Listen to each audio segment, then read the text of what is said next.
Hi guys, it's Kelly Latevola here. I'm back with another video for Simon Says Stamp.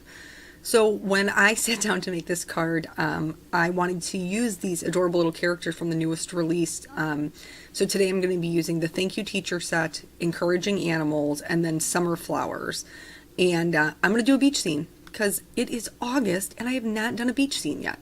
So this is eclipse masking paper, and here, any paper that you're doing this technique with where you're going to be tearing it, it depends on how the paper is put together, but one side is going to tear more uneven than the other. So if you're tearing against the grain, it's going to be more uneven. And for me, that's what I chose to do. So I pulled out a big sheet of eclipse, tore it in half, and this is going to set my water line. I'm working on Nina 80-pound cardstock, and we're going to be doing a one-layer card. So I just cut off the extra, and I'm going to use that to just use a pencil and kind of hand draw a little island to put in the middle of my kind of ocean scene here. And this is just kind of rounded. I wasn't being too particular about it. I just needed some ground for these characters to stand on. I'm going to go ahead and trim that out. With both pieces, the one that you rip and this island that you cut, you want to save both sides of it. We're going to need it. So I put my island in place, and then I'm going to use my pencil to just lightly kind of trace them onto the paper. And the reason I'm doing this is so that I have placement for where to stamp my animals. You could just stamp them and then put your island and your waterline together, but I don't work that way. I have to see it. I have to visually be able to see where these things are going to go. So I'm using Intense Black ink from Simon Says Stamp because I'm going to be doing Copic coloring, and I wanted to use all of the characters in the Encouraging Animals set. There are a lot of adorable little characters there, and I managed to fit them all in. So here I stamped the little whale, and as I'm going, everything is going to be masked. So I'm going to stamp it, and then I'm going to mask it. Here I didn't stamp the ones up above it. I actually just laid the masks in place because I need to get that sentiment on there. I wanted to draw it in as kind of a little sign. I've seen other crafters do this, and I thought it was just a super cool look, so I wanted to kind of try that. I thought it would be a fun way to make it, make the sentiment part of my scene. So here I'm going to go ahead and stamp that down. Now, if you don't want to have to outline it at the end, use your MISTI so you can stamp it again, because we're going to be doing a lot of coloring over it. And I just outlined mine with a Copic Safe writing pen, but if you don't want to have to do that, do it in the MISTI so you can just stamp it right over top of it. I just kind of lightly drew a little line for my sign. I'm not even going to be sticking with it. To be honest, it's going to end up changing, but I just wanted to give myself an area to block off that I didn't stamp over. So I'm stamping the dog, stamping the bear, masking both of those. Now for this toucan, I wanted him to be part of the scene, but I wanted him to be kind of like perched in a tree. So that's where those summer flower set's going to come in. There is a stem with a couple of leaves included in that set, and that's what my toucan's going to stand on. We're going to turn it into a tree. So, like I said, everything's masked off. I didn't mask his feet because his feet are little lines and it doesn't matter. Also, throughout this entire video, pardon my head, because I'm trying to get right on top of it to make sure that I'm stamping where I want to stamp. So now you'll see that stalk is kind of sticking out at the top. In that summer flower set, there is an extra leaf included. So I'm just going to fill that part in to make it look more like a tree with like these huge, broad leaves. So just going to stamp those so that that area is kind of filled in. To mask off my sign, I just put my, I'm using a combination. You saw me use the Eclipse, but I'm also using Post-it note tape. And you can see through it. So I just put it down on the paper and then traced it. And then I'm going to cut out the general shape of it. I don't need it to be perfect because that sign's not going to be perfect. So in order to get some color into my background, in a way in which I'm happy with the way that it's blending, but also saves me on a ton of Copic ink, I'm going to use Distress inks. These are not oxides, these are regular Distress inks. You could use either or. I just chose regular Distress inks because they don't have that chalky finish, so they're a little bit brighter. So all of my stuff is masked. I'm just putting this salty ocean on, and I was heavy-handed in other areas so that there would look like some clouds. And then I'm going to put the other piece of that island so it was two pieces. I cut off the actual island part and then the other strip that I had, and I'm going to put that in place, remove the other one, and then I'm going to put the color on the island with brushed corduroy. And again, this isn't something you could have to do. You could totally do this with Copics. It would be totally fine. It's just I feel like I get a better blend and I save on ink. So using the other side of the piece to block off my water now, I'm removing that mask. I'm still leaving the whale mask in place right now.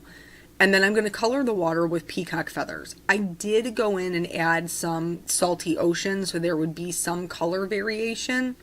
And then I'm going to remove the mask. I'm going to trim off just the bottom of it, the part that I want to look underwater. And then I'm going to put that mask back in place.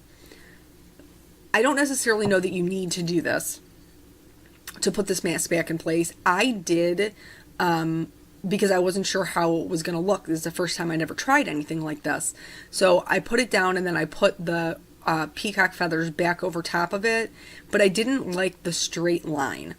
So now I took my water, flipped it upside down so that that jagged edge was right next to my whale, and then I used that and I liked it much better because it was a more of an irregular shape like water would be. So then I'm going to remove that, and I wanted there to be, so it kind of looked cut off is what happened, like the water just stopped at the island. So I just used the pieces parts, I put that island mask back on and then used the two water pieces parts to give myself a little bit darker area out in the back. And now here is where this is all the magic of all my beach cards. I do this pretty much with every one of them. I have a very stiff bristled brush and I'm going to get it wet. Now you don't want a ton of water because we're working with paper masks, but you'll see I'm like stippling or just keeping the paintbrush upright and dabbing it on. So one of the dots, this is just white acrylic paint, I mixed with a little bit of water. This is going to give me a translucent look.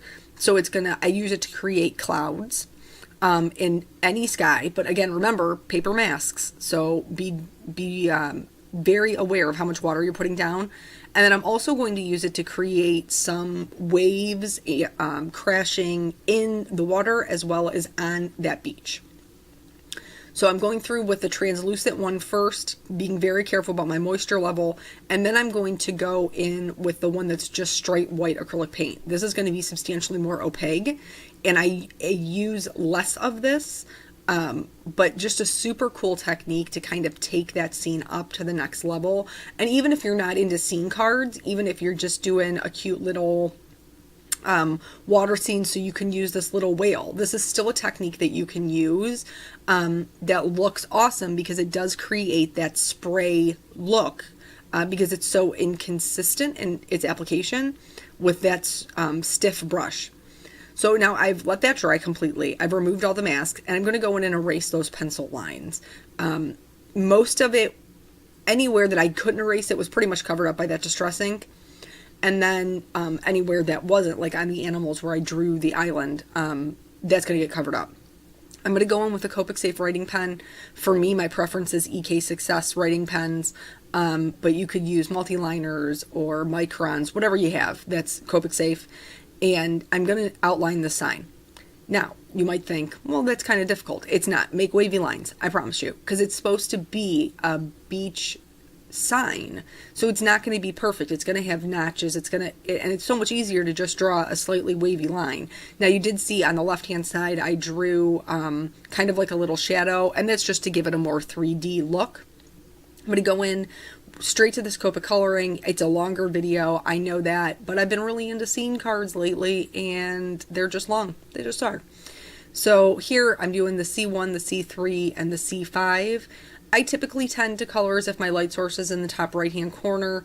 Sometimes I stick with it, sometimes I don't. This one, for all of the coloring of the animals, I pretty much did. The C5 I'm just adding where his body's closest to the water because I want that top portion to be lighter, so it's going to have a highlight.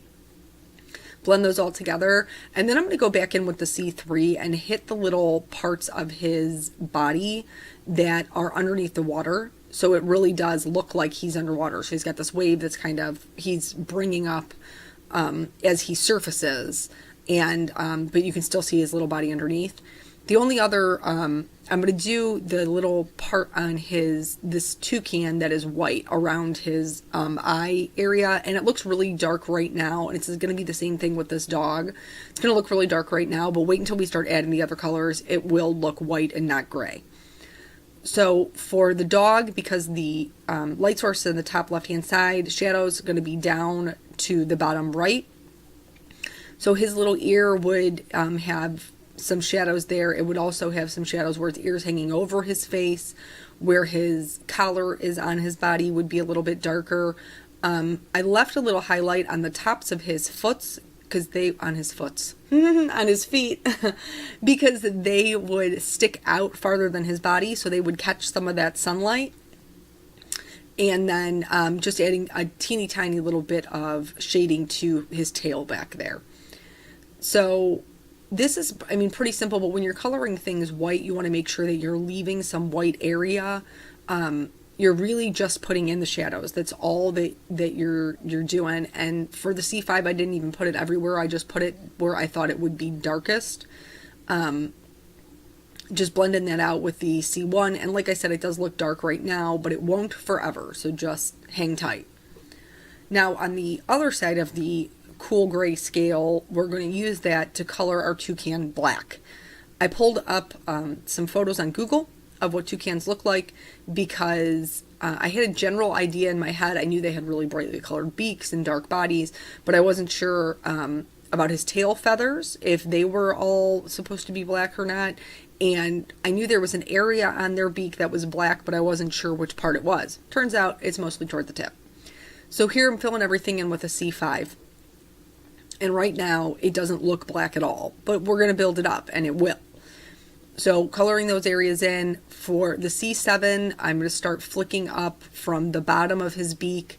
And then again, that light source is behind him. So his rear, his back, and areas of his feathers are the part that's going to be darkest. The way that his feathers are drawn is there's a couple of different segments. So I did leave myself some highlights, which is going to be that C5, so that his tail feathers don't just look like they are one solid piece. I wanted there to be some dimension there, so he's kind of a fluffy little booty on him.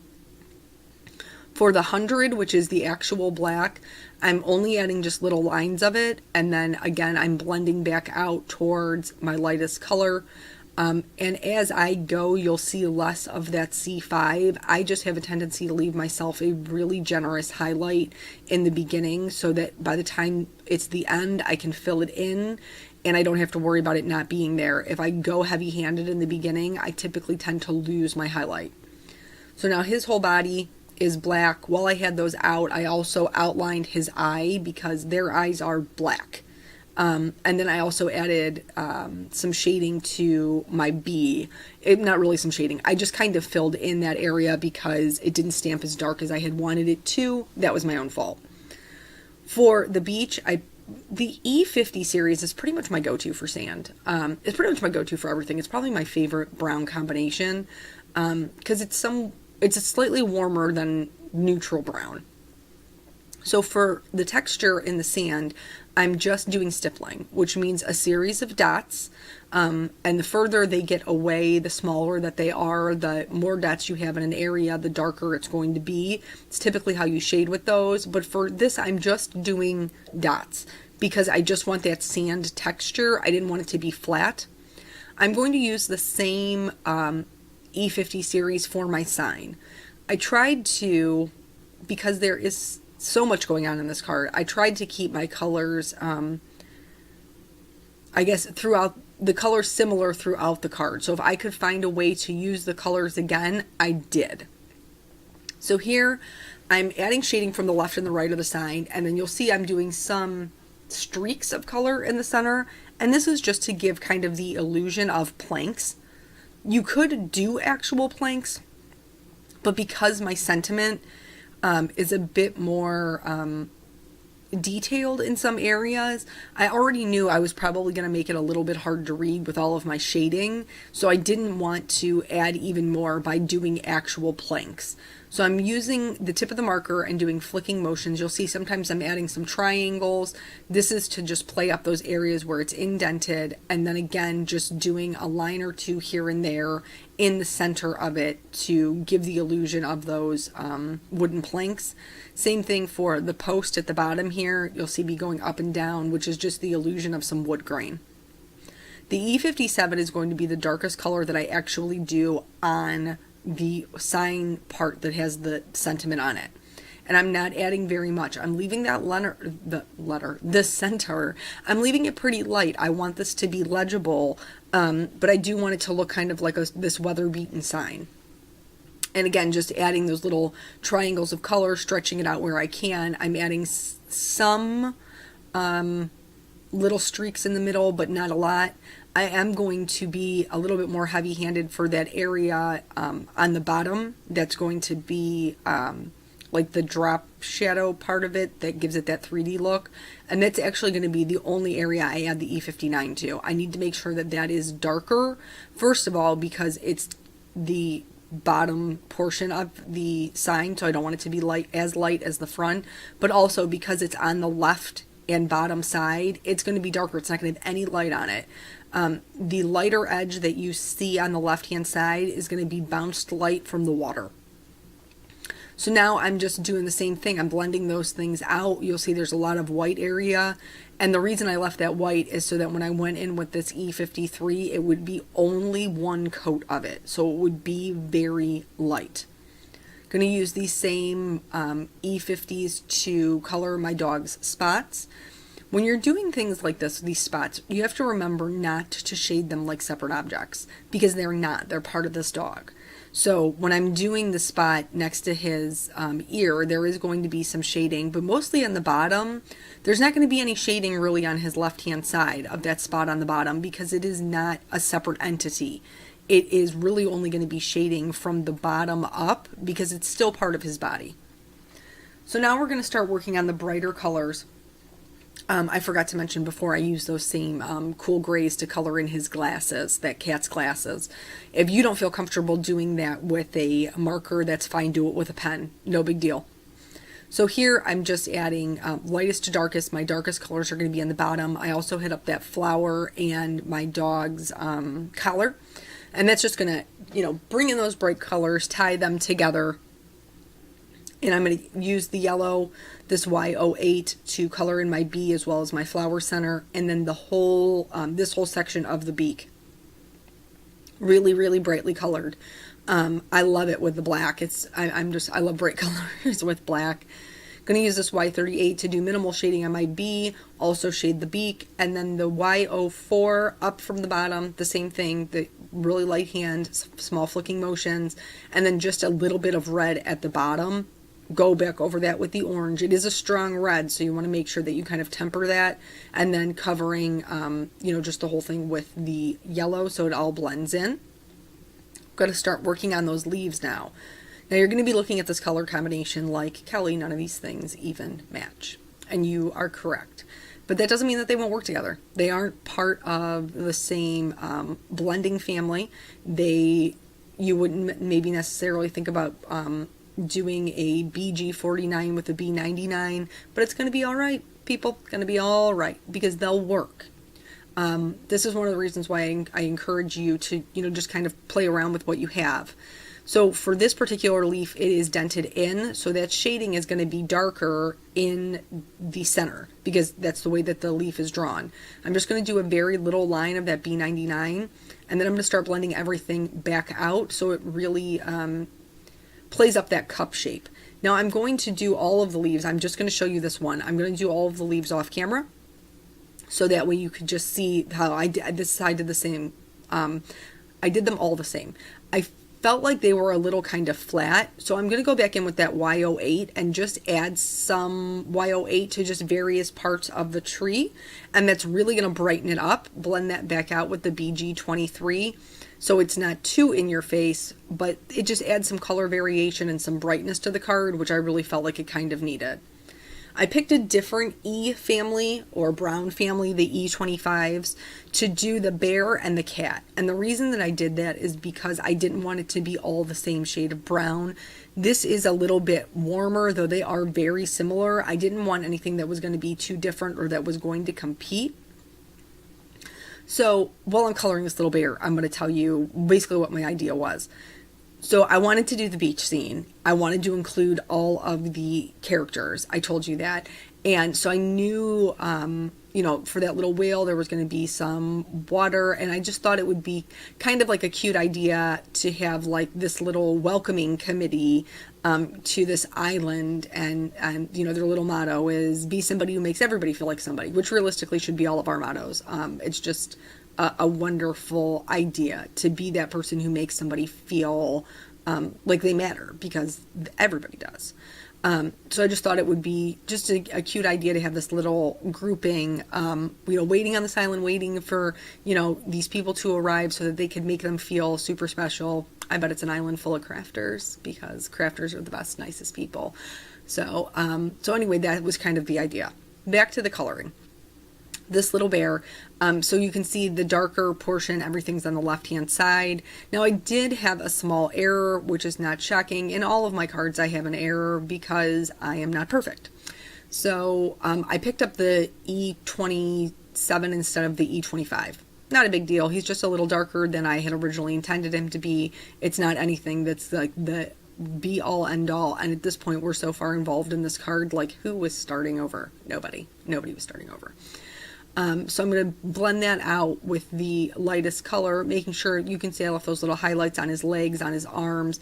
And then I'm also going to add just a little bit more shading underneath that flower and along his belly, because those areas would be a little bit darker.